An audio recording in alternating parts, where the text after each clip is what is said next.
So let us go within to the sacred place of the Most High and the true, the everness and the allness, that which is. And let us become sublimely still and aware in our perfect God center, knowing that we have left all worries, all cares, all burdens, and all thought-taking right outside. Each one of us now, if we have forgotten to leave something outside, we go in spirit and release it and let it fall. And come back where we are ready to receive of greater ideas than ever before. Now remember, as Jesus said, my yoke is easy and my burden is light.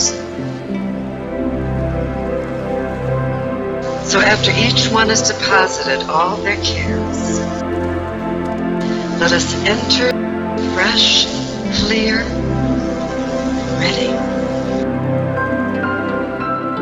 There is an imaginary golden elevator of spirit, and we are gathered around it. Now we quietly step together onto the beautiful golden elevator of truth. And we are going now to the uppermost floor of understanding, to realize and view the full potential of our being in the highest place. We have arrived in an instant. And now we open the door,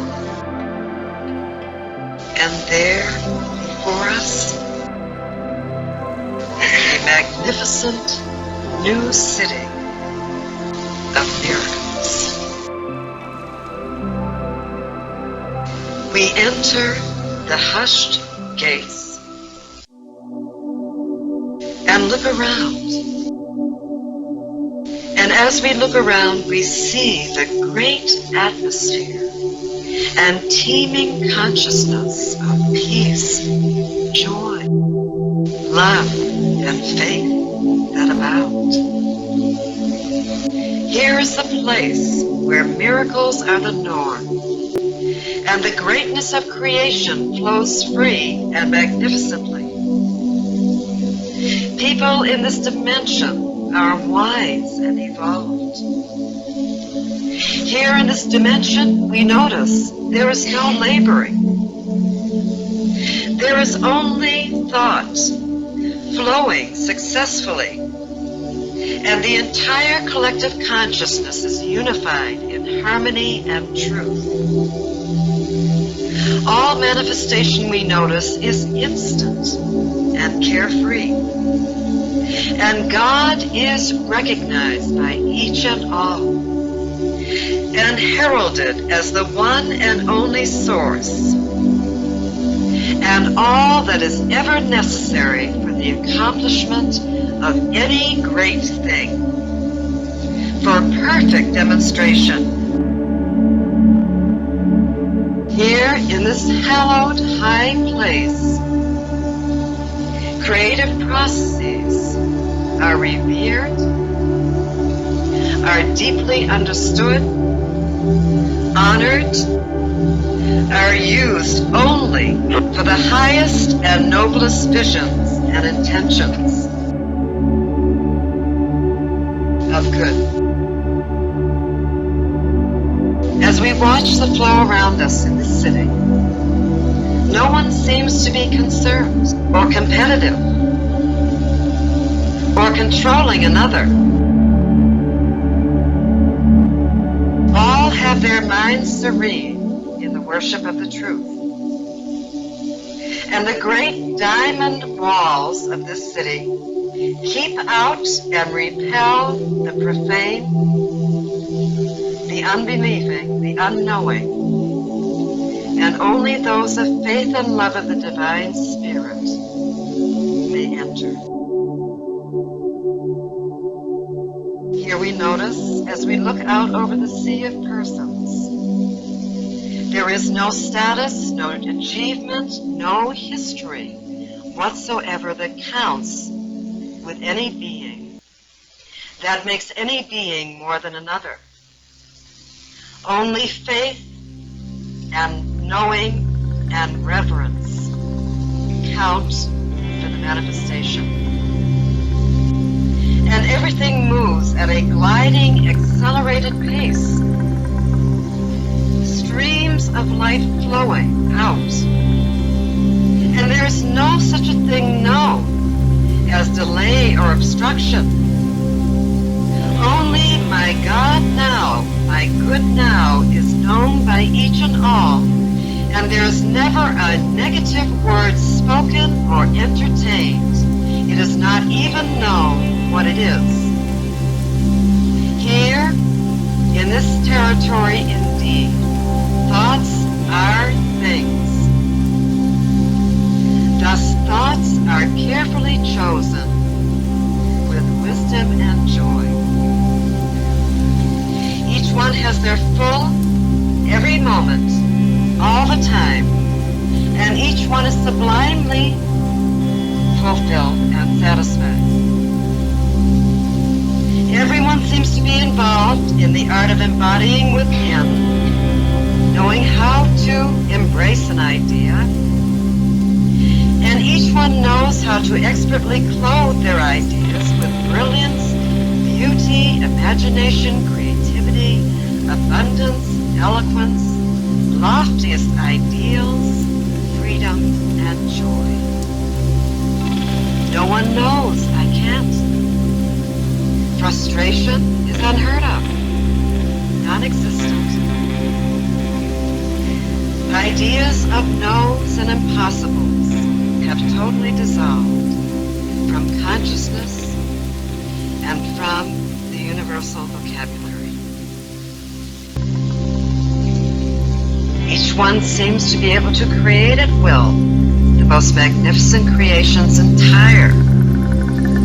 Yet, at the same time, no one seems attached or clinging to any single creation, just simply rejoicing in the full utilization of the creative power and the expanse of the imagination. Creation is not an effort, it's simply an act of joy. So here's a dimension where people manifest at will and with ease.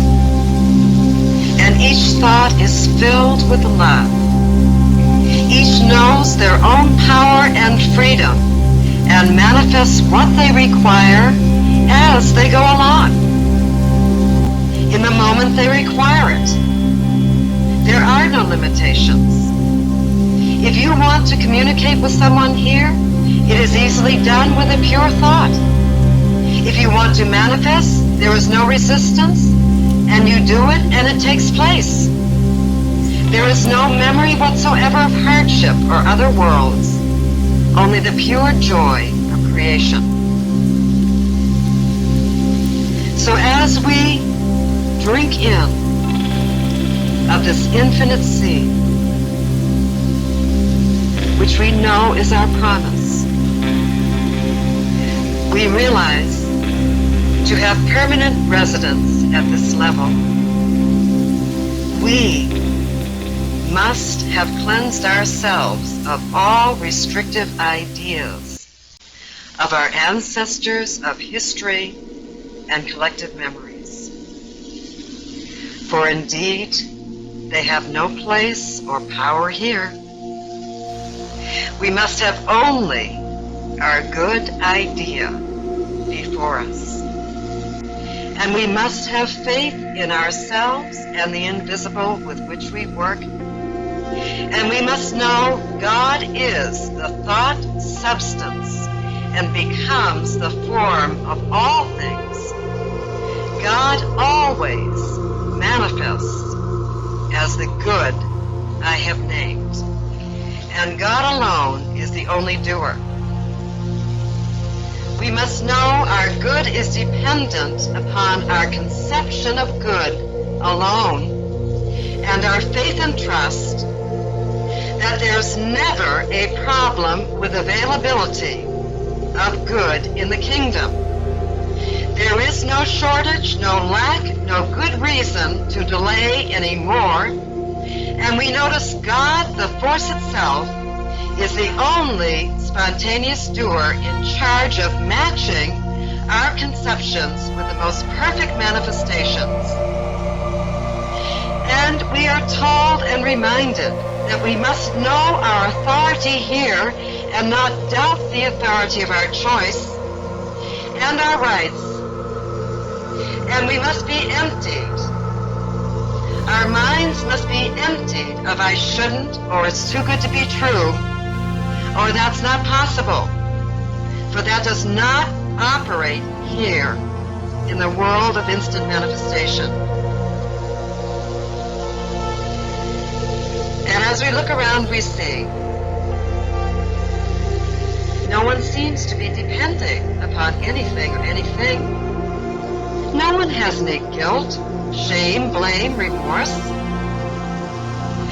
No one even seems to have resources in their very hands when they manifest. Yet, through the power of their idea, they can manifest all.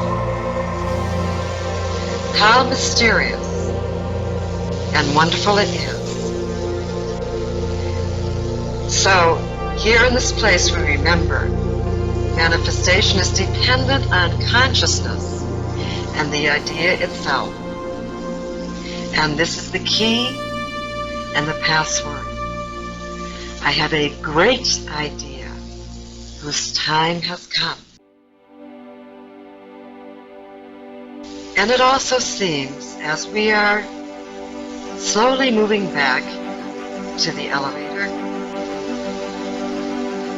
that we notice that periodically he will stop in brief and perfect contemplation of their idea, to remind themselves of the good thing they are manifesting.